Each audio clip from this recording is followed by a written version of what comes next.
President Trump opening new fronts in his attack on political adversaries. Just days after the controversial indictment of former FBI Director James Comey, the president has now turned his attention to two new targets. The first, Lisa Monaco, who served as Deputy Attorney General under President Biden, where she oversaw investigations into Trump and his associates. She is now Microsoft's President of Global Affairs, and President Trump is demanding she be fired from a private company. The second is Fani Willis, the Georgia District Attorney who charged President Trump in a sweeping election interference case.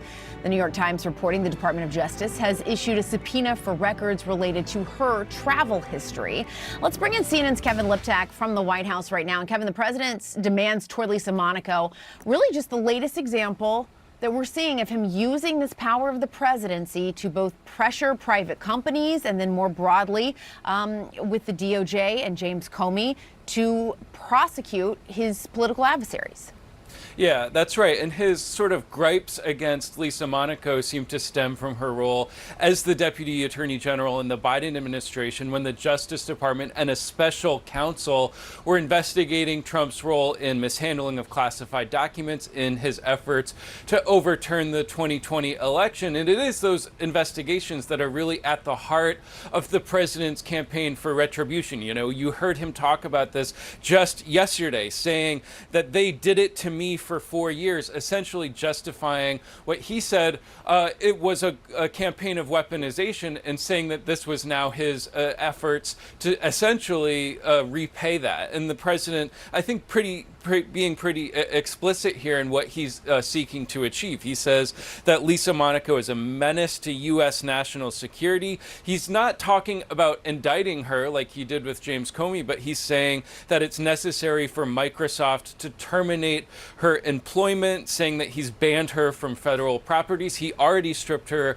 of her access to classified information back in February. And I think, one, it just goes to show about how much pressure the president is putting in the corporate world against his perceived enemies. You've seen him do this in the past. It's sort of an unprecedented sort of foray into corporate affairs, whether it's at Disney, whether it's at Intel, now at Microsoft.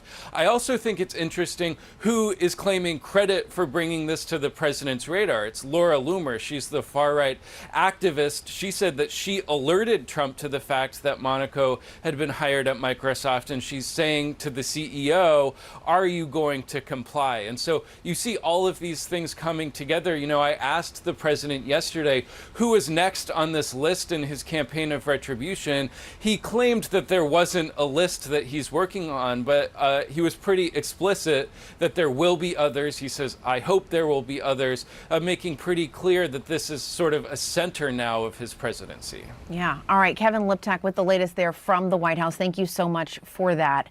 And as the president says that to Kevin, that there will be others, it all comes after, of course, this indictment of James Comey. Prosecutors accusing the former FBI director of making a false statement to Congress about an anonymous leak. And a source familiar with the incident telling CNN this person Comey allegedly authorized to leak, referred to as, quote, person 3, is his longtime friend and Columbia Law School professor Daniel Richtman.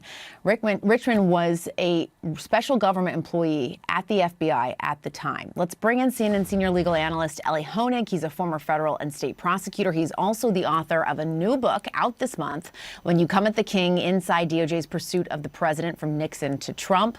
Elie, I do want to talk about your book in just a moment. But let's start first with this latest news. Person 3. What does this tell you about the strength of the government's case here and how they're working through this? Well, Jess, this new reporting gives us and the public some specificity that's not actually contained in the indictment itself. So it is really important to know that person 3 is this person, Daniel Richtman, and the allegation is that Jim Comey authorized him to leak, but then lied to Congress about that. The number one problem I see is if you look at the clip where Jim Comey's being questioned by Senator Ted Cruz back in 2020, the question that Ted Cruz poses to Jim Comey is not at all clear. In fact, there are 3 or 4 subparts to that question. And then Jim Comey's response is simply, I stand by my prior testimony. If you're going to bring a perjury prosecution and get a conviction as a prosecutor, you need to have a clean, clear question and a clean, clear, false answer. I don't see that at all with respect to that exchange. There's no mention of Daniel Richman whatsoever. So I think prosecutors have picked themselves a tough fight here, and I think the record itself is confused. The other thing, Jessica, just as an indicator, we learned yesterday that only 14 grand jurors out of 23 voted for this. It's a much, much lower bar in the grand jury. There's no defense lawyer present. You only need a majority, and you only need to show probable cause. If they can only get 14 in the grand jury, good luck getting all 12 by a higher standard with a defense lawyer there at trial.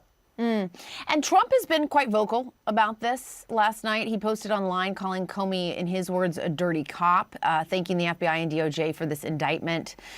What does that mean for this case, as you mentioned, once they get into a courtroom?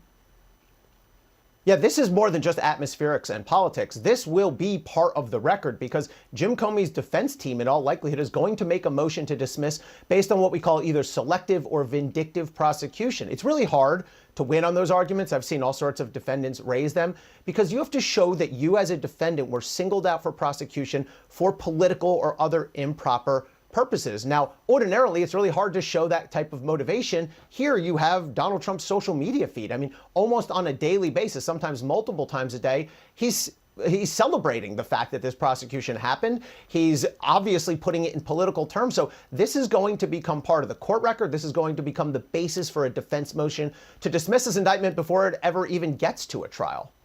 And so we're now headed for an arraignment that's set for October 9th here in just a few days. As you lay it out, and I'm listening to you lay it out, it looks like this is going to be very tricky, very difficult for the government to get what they want here. That being said, it seems probable that a lot of this is just about the chilling effect and the message that this could send to anybody like James Comey that's perceived as having done wrong by the president. Well, I think that's exactly why there's so much concern here. Look, I don't have any particular feelings for or against Jim Comey. I don't find him to be a sympathetic character. But the reason that I think there's a real issue and real reason to be concerned here is because of the overtly political nature of this prosecution, because of the sequence we saw play out over the last week when Donald Trump went on Truth Social and ordered his attorney general to bring this case. He named names, he named Jim Comey, he named others. And then days later, we have the pushing out of the veteran conservative U.S. attorney in that district, the replacement of that person with Lindsay Halligan, a completely inexperienced novice and political loyalist. And we end up with this indictment. So I would urge people, it doesn't really matter what you think of Jim Comey, good, bad, or otherwise. It's a real problem if we have the president ordering DOJ to undertake political prosecutions. All right. And I do want to mention your new book, When You Come at the King. You talked to dozens of people involved in prosecuting presidents and top officials over the last 50 years. 5-0. And so you've gone back and really done the research here. In your view, how does what we're seeing right now and what's happening right now fit into this larger historical picture? It's fundamentally different what's happening now. You know, there has been a through line from Watergate to Iran-Contra to Ken Starr and Bill Clinton, all the way up through Mueller and Robert Hur and Jack Smith. And the through line there is no president likes these investigations. What president would ever want a special prosecutor poking around in his administration? And certainly presidents have a long and varied record of undermining and at times obstructing those cases. But up until now, every president has understood that they're necessary, that they're part of our system, they're necessary for accountability and good government. What Donald Trump is doing now is just to say there will be no such inward-looking investigation. There's no chance of that. And as we saw on bright display this week, anyone who does even consider that or has ever investigated him will be the subject of retribution. So it's a fundamental change from what we've seen going back as far as Watergate and beyond that. And that seems to be the important thing, because we are all inundated with so many pieces of information, and this is all happening so quickly that it's easy to kind of just brush it off as another thing. But I think putting it into that historical context is really, really important. You also interviewed members of Robert Mueller's team, who played, of course, quite a role in Trump's first term. How do you see the president having changed from that first term and what was going on then to what we're seeing now? When you look back at the appointment of Robert Mueller, which happened early in Donald Trump's first term, it's a miracle that that actually happened. Nothing like that would be permitted to happen now. But several people at the Justice Department did the right thing. Jeff Sessions properly removed himself from that case. He was the Attorney General.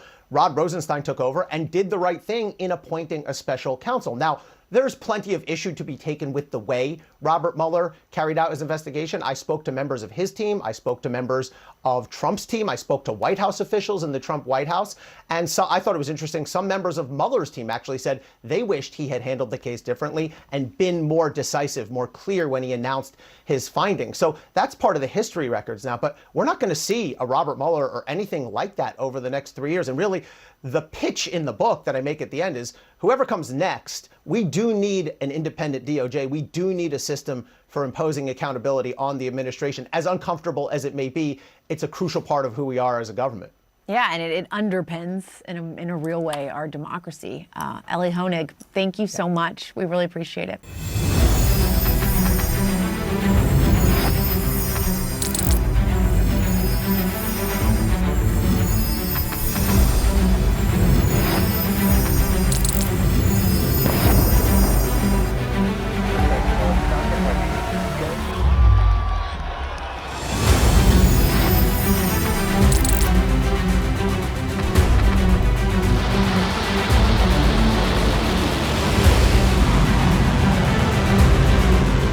Fighting so long and so hard that they don't know what the they're doing.